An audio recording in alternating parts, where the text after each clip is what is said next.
Oke Mas ini bukan Pak. Balik ke laptop. Untuk Pak Ian. Bentar ya, Mbak Esa, minum dulu nggak apa-apa. Minum. Nggak usah ditungguin, tadi juga diminum. Enggak. Oh, Oni yang malah makan. Oh, dikasih. Dompet bawa, Mbak? Wah. Kalau gitu nggak pakai dompet, tas kresek ada nggak? Pak Ian, lanjut pertanyaan tadi sebagai seorang sarjana S2 lulusan Jerman. Kenapa sih Pak Ian memilih berprofesi sebagai pengemudi taksi?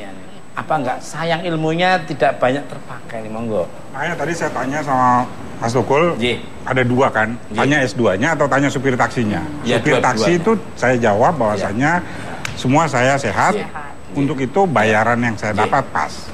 Jadi pada prinsipnya begini Mas Tukul, saya ini kepingin sambil menyelam, minum air, sikat gigi, cuci kaki, banyak gitu ya. segala macam. Banyak amat, Pak. Nah kalau kita mau konsentrasi di transportasi, harus tetap berkecimpung di transportasi. Salah satu segmen yang saya bisa masuki adalah supir taksi.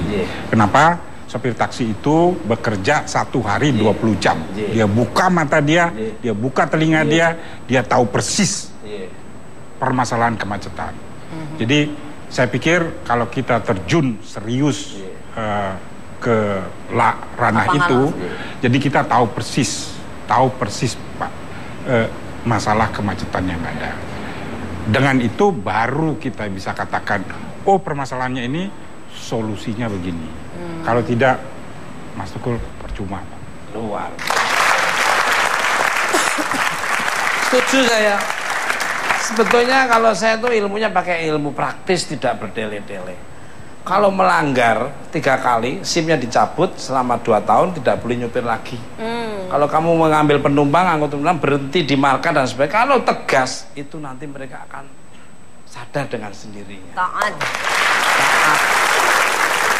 Kembali ke laptop. Untuk Mas Oni, ngomongin tentang ilmu nih. Dirimu kan juga seorang sarjana komunikasi. Ada kesulitan nggak waktu menjalani kuliah dan juga menjalani profesi sebagai daber atau main sinetron? Apalagi bisa dapat nilai A di skripsinya nih, monggo. Kesulitan sih pas awalan aja, karena saya ada jeda 7 tahun. Pas begitu selesai SMA kan 92 tuh. Nggak langsung kuliah. Begitu masih syuting segala macam, jeda 7 tahun. Kerja dulu. Pengen kuliah nih, gitu kan. Ya udah. Nah di situ otak agak blank gitu kan, baru pertama kali masuk. Gitu dong, masuk kuliah langsung jedang, kan. Wah, itu jedang suara apa tuh maksudnya? Jedang. Selain jebret. Jedang goreng itu enak. Jedang goreng.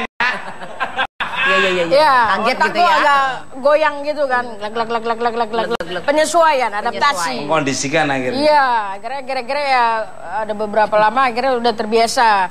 Dan alhamdulillah sih untuk schedule-nya dulu masih syuting sehat. Ya kan dalam seminggu itu syuting 4 hari. Dan kalau sore pun pulang jam 5. Jadi syuting mulai startnya tuh jam 11.45 atau jam 12 lah. Jadi saya ngambil kuliah pagi jam 7 sampai jam 11.45. Jadi ya jam 12 udah ada di lokasi. Kayak gitu Mas. Semen waktunya bagus. Karena ada niat. Ada niat. Betul. Kalau orang hidup nggak ada niat ya. Balik ke lab. Ini juga kemarin, Mas aku gak bawa motor, tangkap polisi, padahal bawa helm ya. Motornya orang kamu ambil lah ya. Ya iyalah. Menurut kabar yang saya dengar Pak Yan, yang pertama kali mendesain busway di Jakarta, bener nggak? Monggo, gimana ceritanya nih? Bener, jadi tahun 91, sekali lagi saya sama teman saya, Gunter Rolke sama Gert Wolf, saya yang menghitung beban. Jadi Blok M Kota itu koridor 1, Blok M Kota namanya guided bus system. Jadi sistem yang pakai jalur tersendiri. Itu yang menghitung bebannya Pak Sudirman Tamrin, itu saya. Yang mendesain haltenya itu si Gunter Rolke. Sekarang dia ada di Medan, dia yang bikin jalan tol lingkar luar Medan. Lalu yang menyusun kalimat dan menyusun ini keseluruhan itu si Gerd Wolf, sekarang umurnya 70, dia udah pensiun. Dia yang mengepalai Jakarta Cikampek, membangun Jakarta Cikampek. Jadi itu awalnya. Nah, mungkin sedikit yang saya bisa katakan. Perbedaan desain yang kita bikin dulu sama yang sekarang terlaksana, itu menurut saya ada perbedaan yang sangat prinsipil. Jadi pertama, dulu kita mendesain koridor 1 itu ada 6 flyover, 1 underpass, 1 ramp baru di Semanggi. Ya, itu kira-kira dasarnya. Dan W-nya itu 60 cm lebih tinggi dari badan jalan. Nah, 91 loh. Kita sudah tahu persis bahwasanya untuk public transport itu kita butuh tarif yang murah. Ya, kedua dia bisa mengangkut banyak. Yang ketiga, dia harus mempunyai prioritas. Makanya kita buat underpass sama overpass atau jembatan. Tapi kita lihat sekarang yang paling gampang koridor 1 itu sama persis, tapi semua yang ada cost-nya hilang. Ada apanya, Pak? Ada cost, ada biayanya. Bikin flyover dihilangin, bikin underpass-nya dihilangin, W-nya 60 cm dihilangin. Apa yang terjadi? Dia tidak punya prioritas. Jadi saya tertarik pada saat Pak Jokowi mau beli 1000 bus. Saya tidak mau mengkaitkan dengan 1000 busnya, tapi tujuan membeli 1000 bus kan menaikkan kapasitas. Nah, kalau lampu merahnya 3 menit, beliau minta 5 menit, tiap 5 menit lewat. 2 lampu merah aja sudah ngantri. Dan itu terbukti di Harmoni, mana? Nggak bisa naik. Tetap aja. Lalu kita ribut, mereka masuk ke jalur busway. Dulu 91 kasih naik dia nggak mungkin masuk. Tinggi karena ya. Ini juga kadang-kadang ini pengendara motor nih tetap aja ngambil punyanya jalur busway. Ngeyel sih. Kalau ditanya buru-buru, ya, Kak saya mau melahirkan, Pak, cowok mau melahirkan. Melahirkan persoalan itu kamu. Balik ke lab. Pemirsa, bintang tamu saya selanjutnya ada seorang asisten rumah tangga yang berhasil meraih gelar sarjana dengan predikat cum laude. Ya, hadir bersama sang majikan yang berkuliah. Kita sambut Darwati dan Dr. Gigi Leli Altasti Bahrudin. Raya, kita akan terus berlari. Raya, akan berhenti di sini. Raya, marilah menari. Raya, tidak dapat berhenti.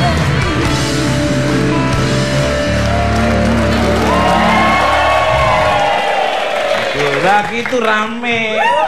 Walaupun kamu lapar aja rame. Kalau lagi kenyang pasti tidur kan. Ya, gua demen nih kayak gini nih.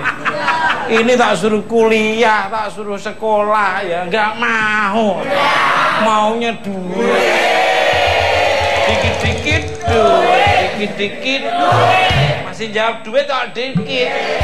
Kerjamu sedikit masa dapat duit gede dari mana? Gak jelas.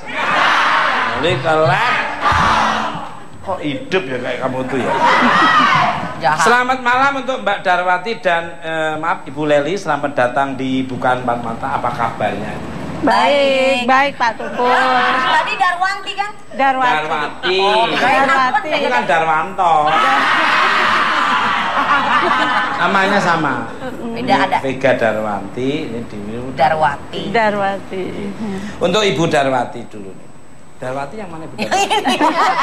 Oh, udah dipanggil Ibu dan Mbak ya? Mbak, ini ada Ibu tulisannya. Salah nih laptopnya. Nggak ngelihat casingnya sih. Ember. Bisa tolong ceritakan awal mulanya dirimu bisa berkuliah di sela-sela pekerjaan kamu sebagai asisten rumah tangga yang lulus sarjana dengan predikat cum laude. Monggo. Dari SMA dulu, lulusan SMA. Ceritaan dari TK juga kan? Ini lagi mau dijelasin. Dari SMA dulu, dari SMA. Saya lulus SMA itu tahun 2010. 2010 setelah saya lulus ditawarin sama kepala sekolah saya suruh kerja di Jakarta di Bintaro itu, ikut anaknya di toko susu sama di rumah tangga. Saya di sana cuma sekitar 1 minggu, saya ndak betah, saya pulang ke Blora lagi. Blora. Sama rumahnya Tresno deket nggak? Kenal sate Tresno Blora. Deketnya sama Sumsumnya aja dikasih pipa suling. Terus Blora. deketnya sama Gua Terawang tuh. Oh, Gua Terawang saya datangin itu. Iya. Oh, keren itu gua pewayangan sejarahnya Subali dan Sugriwa di situ. Iya, Apa deket saya? sama situ. Terus setelah saya sekitar 2 minggu di rumah, saya kerja di toko itu, di penjual es Di campur Jakarta, di di Blora? Kunduran. Es doer apa emang es doer?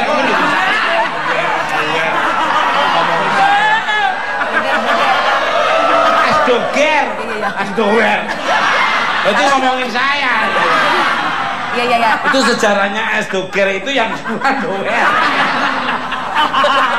Ini bikin persoalan ini. Iya. Es ya, jualan es lah. Nggak usah dibahas es apa lah ya. Sekitar 3 minggu saya izin keluar mau pindah kerja. Kamu tuh ya. Terus nggak apa-apa, bagus. Walinya ngajak raganya supaya nggak cocok kamu di sini. Terus Enggak, orangnya baik. Orangnya Saya- baik. Raganya Orang yang baik, tapi kalau kamu nggak sana gimana? Terus. Iya lah, masih labil mas. itu kan apa di situ, terus saya kan ditawarin di tempatnya Dokter Leli itu sama yang di Kunduran itu yang satunya. Lah terus saya pindah ke Dokter Leli itu sejak tanggal 16 Agustus 2010. Oh sampai Sampai saat ini. sekarang. Sampai sekarang. Cocok ya. Pak lihat-lihat Bu Leli ini mirip Susi istri saya ya.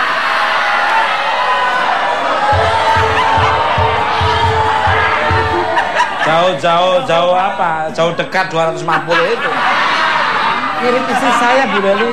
Udah pakai hijab nih, kayak ada yang kayak golep, main golep itu hijab. Balik baik. Untuk Ibu Leli ini, seperti apa sih tanggapan Ibu ketika mendengar asisten rumah tangganya ingin berkuliah? Apa nggak takut pekerjaan terbelengkai? Terbengkalai. Nah itu kayak teman-teman saya, teman-teman. Bali. Makasih Mas Tukul. Saya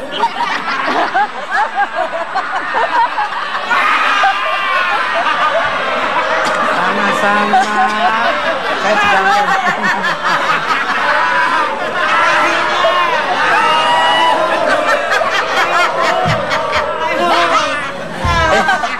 Jauh-jauh loh, ini dari Kunduran loh, ini loh. Kunduran trek loh. Jangan lihat ibunya itu lembut. Iya. Betul lembut. tapi saya ngefans sama Mas Tukul.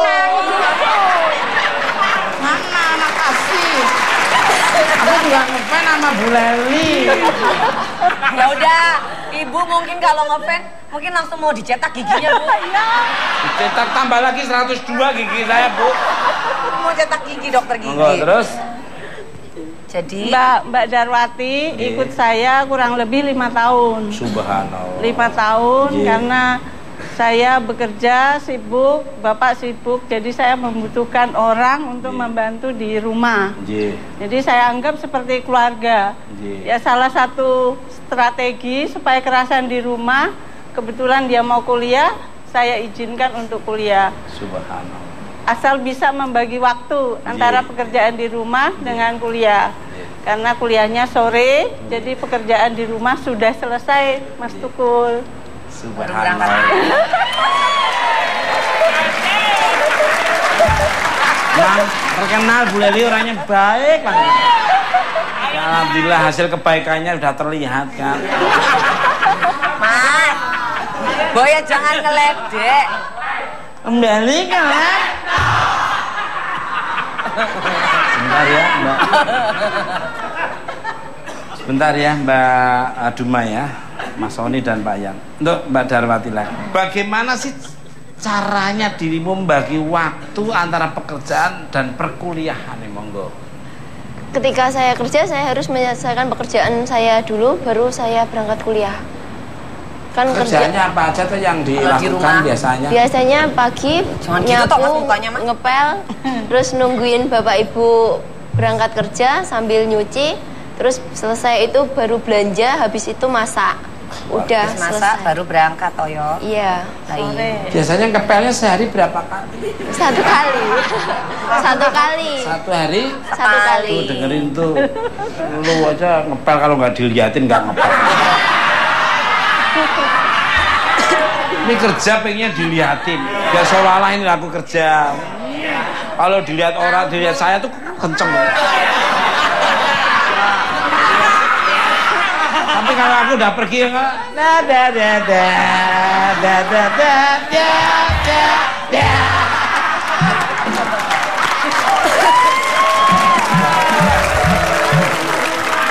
Nah, kembali ke benang merah sekarang. Jadi dirimu itu ya, kamu lakukan tiap hari seperti itu? Iya. Luar biasa. Pulang kuliah jam berapa, Mbak? Nggak pasti, Mbak. Kalau kadang kan berangkat pagi, kadang kan berangkat siang, sore kayak gitu. Biasanya kalau kuliahnya sore, pulangnya sampai rumah jam berapa? Ya kan saya kadang nginep di tempatnya anaknya ibu ini di Semarang. Kalau Semarang Kak Tukul. Semarangnya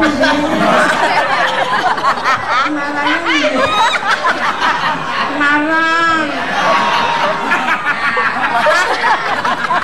Ledek ya Bu. Semarang mau mampir di rumah saya. Iya, mau mampir. Semarang tanggaan. Di dekat rumah Jenengan sakit. kok ayu banget toh. Ayu. Yang ayu. Balik kan. Mbak Darwati. Kabah. Tak sunat lagi loh kamu loh. Baru kemarin ikut sunat massal. Mbak Darwati. Bentar ya Mbak Dumaya, sabar ya. Tiduran dulu di mas. Kabarnya dirimu akan mendaftar kembali untuk berkuliah S2. Sinetron. Ini kumlotnya nilainya bagus, paling tidak kan ada dapat beasiswa atau dimudahkan untuk masuk ke kampus yang ternama lah. Monggo silakan. Ya rencana saya mau daftar di S2 di Undip itu. Subhanallah. Universitas di Ponorogo itu ya. Dapat dana. Itu rektornya mas saya. Dulu sahabat saya zaman dulu tuh Pak Muladi juga CS mas saya, apalagi di Lemana juga saya ngambil reguler di Krek 25 saya cepet. Terus aku PPRA 246 saya juga. Luar biasa. Saya doakan diterima. Udah daftar belum? Baru mau daftar. Udah. Tapi gimana? Sepertinya diterima atau? Ya, itu kan semoga aja diterima. Biasanya kalau nilai bagus itu kan akan dicari kan biasanya. Mau doanya Pak? Ya pastinya. Pikirnya pohon apa nih? Mohon maaf lahir dengan sesar. Doa, minta doa. Mohon doain. Oh, mau digituin kali tadi Mas biar masuk S2. Kita doakan ya.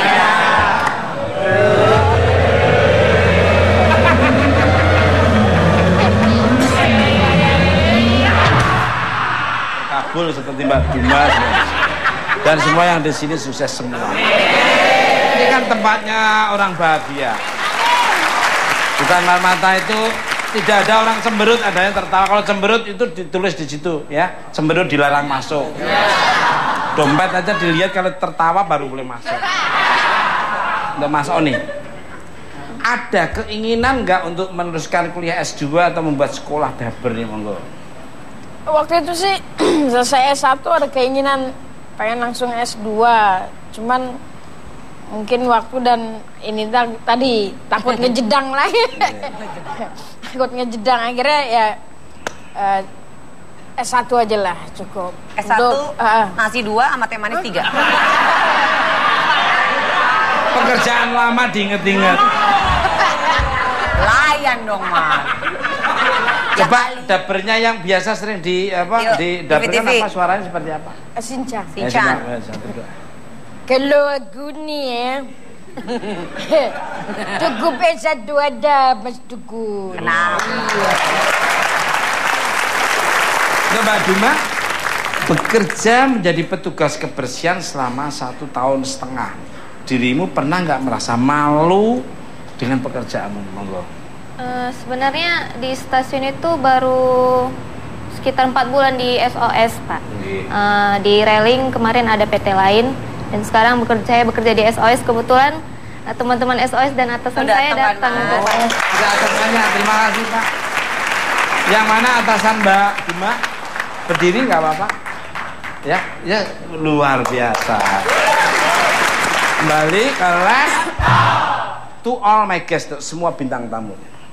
Dengan kisah hidup yang kalian jalani, ada tips untuk pemirsa di rumah nggak agar pantang menyerah dalam hidup? Monggo dari Mbak Duma ke kamera yang nyala, kalau nggak kuat angkat tangan. Monggo. Tipsnya itu adalah percaya diri. Kalau misalnya ada cita-cita itu harus berkomitmen saya bisa untuk mencapai-capainya gitu. Nggak usah malu lah dengan pekerjaan apa-apa, yang penting halal gitu, Mas. Nih, monggo kamera. Kalau menurutku sih niat, utamakan niat. Kalau niat dengan tekad bulat, insya Allah jalannya pasti akan lancar dengan ridha Allah. Amin.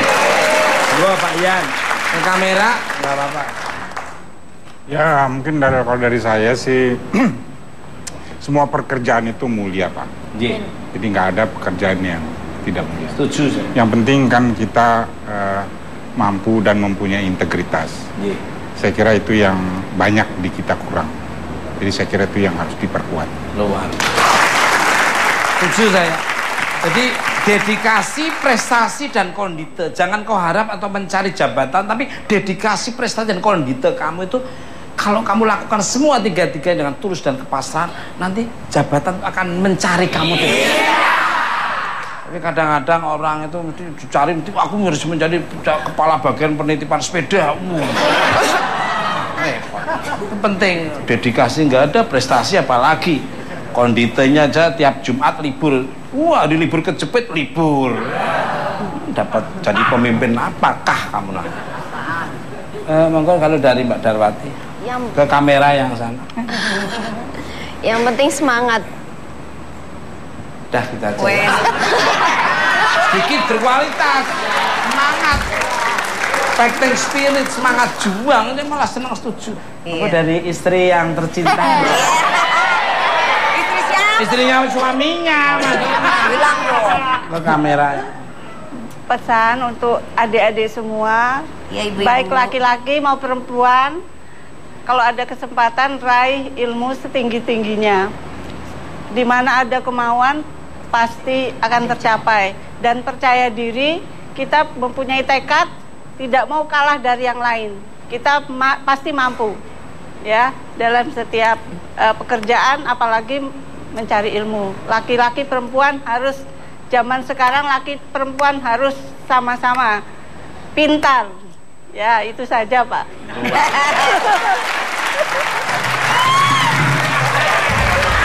Mas, jangan diledek, Mas. Jadi pokoknya semangat terus.